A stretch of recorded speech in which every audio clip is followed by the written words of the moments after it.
and I apologize for that. No, but here's the thing. You had a previous drug case. Yes, ma'am. So I don't understand why you continue to try to build your happiness off somebody else's misery. This case doesn't ease you in. It drops you straight into chaos. We got a woman caught with over 400 grams of illegal substances in her car. At that point, it doesn't look like personal use. It looks like a career path. She's clearly deep in addiction, but when you're carrying that much, most states don't care if you claim it's all yours. That amount can automatically trigger trafficking charges.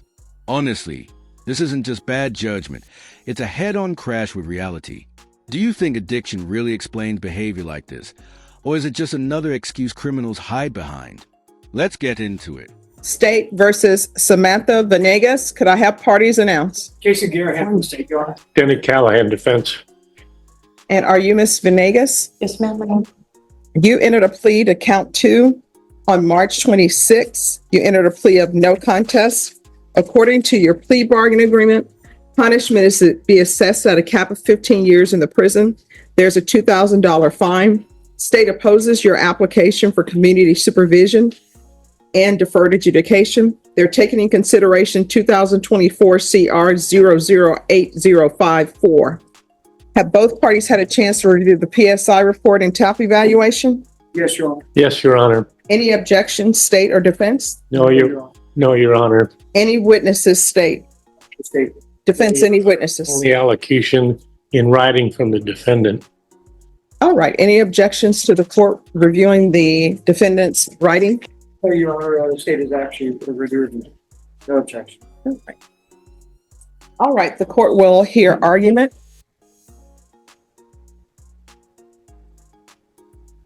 Well, before I hear argument, there are some things that defense maybe you can address with the court. It says in the PSI that her guilt is minimized. And I did read where she's saying that the vehicle's not hers. She knew there was drugs in the trunk, but she didn't throw them away. She didn't do anything about it. So I don't know if there's any insight you would like to give on that. Yes, Your Honor. I think it's a good inference from the stipulations and the PSI that she was used as a pawn, taking advantage of her poverty and her addictions to methamphetamine. And she's ashamed of that in her life, not only you, but more particularly to her family. There is an element of voluntariness in her actions. There's also an element of being trapped in her actions. And that was one of the things I would ask the court to consider before you assess punishment. I have 3 other remarks. All right, you may proceed. And I suggest to the court as a proper resolution of this case, because she's still relatively young, deferred adjudication, 10 years, ISF treatment, and she asks you to put her into drug court, which is intensive supervision for every day. That shows some indication of remorse and desire to be rehabilitated. All right, so here's part of my issues, right? Yes, ma'am. One, I have to look at criminal history. And I would have clients sometimes, you know what they would tell me? Why are people looking at my criminal history? We're just here for this. That was in the past. But I would always tell them that your criminal history is sort of like a credit report. And what you're trying to get is probation. So people are trying to say, has she been placed on probation before? You know, will she do well? Yes. So it shows that you've been on probation before, and a motion to revoke was filed, and you were revoked and sentenced to 5 years. I know that was in 2007. Right. And then in 2014, you were sent to prison for another case. And in 2015, there's a case that you were sent to prison for, and I believe these were running concurrently because it appears that they were running concurrently. And then 2016, again, that's a case. It was running concurrently with the others. So what I'm viewing, it doesn't appear that you would be a good candidate for probation. May I say something? Sure. You want to raise your right hand though, because the state may have some questions if you want to say something. All right. Do you solemnly swear or affirm the testimony you give will be the truth and nothing but the truth, so help you God? I do. All right, you can lower your hand, state your name for the record. My name is Samantha Benavides. I know, okay, I did, in 2010, I went to prison. I was gonna get reinstated on probation, but I took it up with my grandfather, and my grandfather wanted me to go do the time instead of being reinstated on my probation, because he was scared that I was gonna get messed up again and go do a large number of time, and he was gonna pass away. And while I how was old were gone. you when that happened? I was 29, 30. And so that's why I chose that. I chose that because my grandpa asked me to do that, and he ended up passing away 6 months before my release. But that is why I was going to get reinstated. At the time, my attorney was William Reese, and they were going to reinstate me and send me home, but my grandfather asked me to get it over with. She seriously sat there and claimed that the trunk full of drugs wasn't hers, like she's just moonlighting as an Uber driver for criminals. The excuse is almost insulting. She admits she's an addict, has a rap sheet longer than a CVS receipt, and still thinks probation is realistic. If it were me standing in front of the judge, I'd at least own up and ask for mercy, not spin fairy tales. Probation isn't a comfort blanket. It's the final warning before prison. The way she says it with a straight face almost makes you laugh. But really, it's just sad, because she actually believes it. You have to wonder how many times she's played the same excuse in different courtrooms, hoping one judge will finally buy it. That is why I went to prison. All right, so you're telling me that I could understand maybe there being pressure on you with saying, oh, let me listen to my grandfather and take this time. But at the time you were 29, 30. Okay. Yeah. And then the other cases, because you got out of prison and then you pick up more cases. In 2014, I revoked. I have my parole, and I went back to ISF for the last 3 months of my my parole, and then that was done with that. And then in 2016, I went to prison again in 2016, and then I revoked and went back to safety, and I came out and I completed the rest of my probation. Okay. Why do you keep failing at probation? Oh, it was parole. The second. Well, I mean, you Yeah. failed at probation and you failed at parole. Why? The first time when I was younger, I really don't have, I made some poor choices in my life back then, and I was young. I was ignorant. But no, for the case that you said the first case, you said, I disagreed to be revoked because of my grandfather. Yeah. All right. You're telling me then you were 29. Yes, I didn't 30. I didn't go report. All I didn't go right. report, and I But then had you- a drinking problem back then. Okay. And back then I would use cocaine a little, and but I had a heavy drinking problem. So I was young, I was stupid, I was living in the bars basically. And I wasn't, keep out there running the streets or nothing like that. I just didn't want to go report. And that was my biggest downfall right there.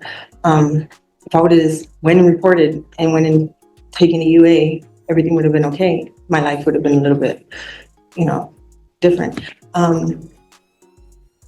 The other time, when I got out, I violated parole. It was because I came out of dirty UA. Okay. Let me ask you this, Okay. because I understand your past. Do you know the amount of drugs this was, the weight of it? Yes, ma'am, I do. It's a lot, right? Yes, ma'am. Okay. You can continue. My life for a little while, I was just, I made a lot of mistakes, and I'm not proud of it. I'm very sorry for them.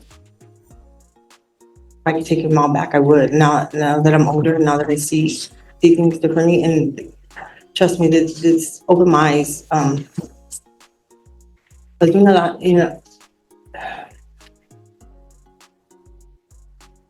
I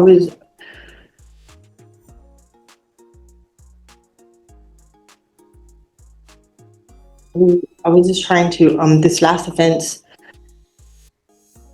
I was trying to, get by, pay my bills. I was stuck in it. I was just trying to get out of it. And I see now that what it cost me, what it could cost me. And I apologize for that.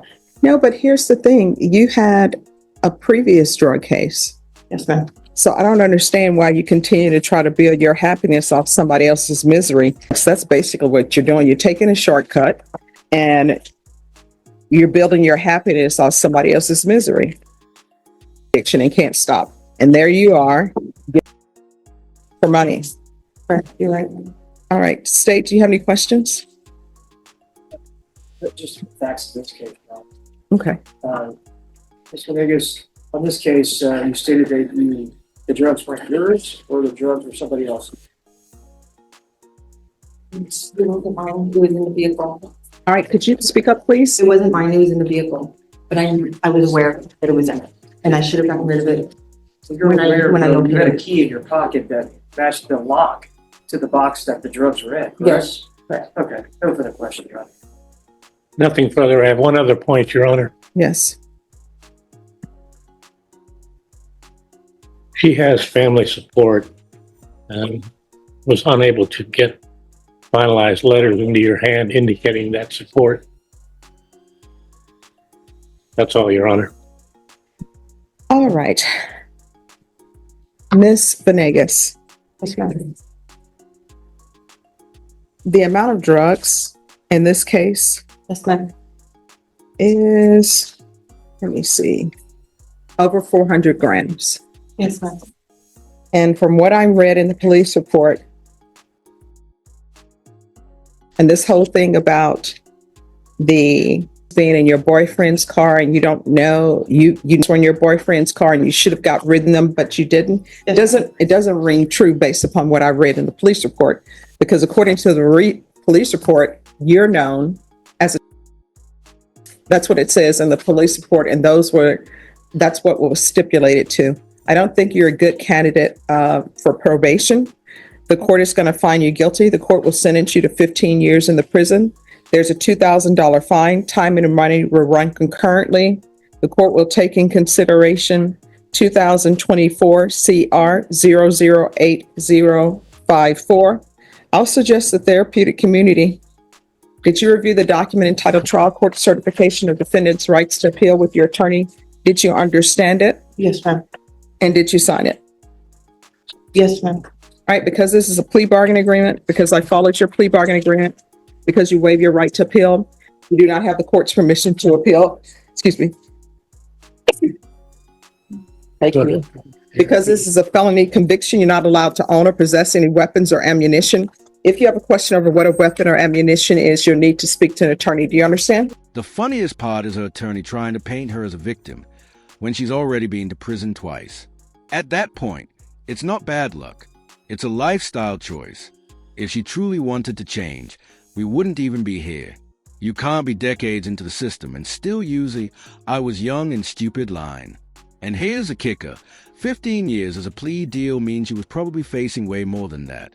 A plea isn't a sympathy card. It's a discount on the real sentence. Cases like this honestly make the whole idea of rehab look shaky, because it feels like the system is babysitting people who don't even want help. How many second chances should someone get before society says enough is enough? Thanks for watching. Guys, let me know what you think.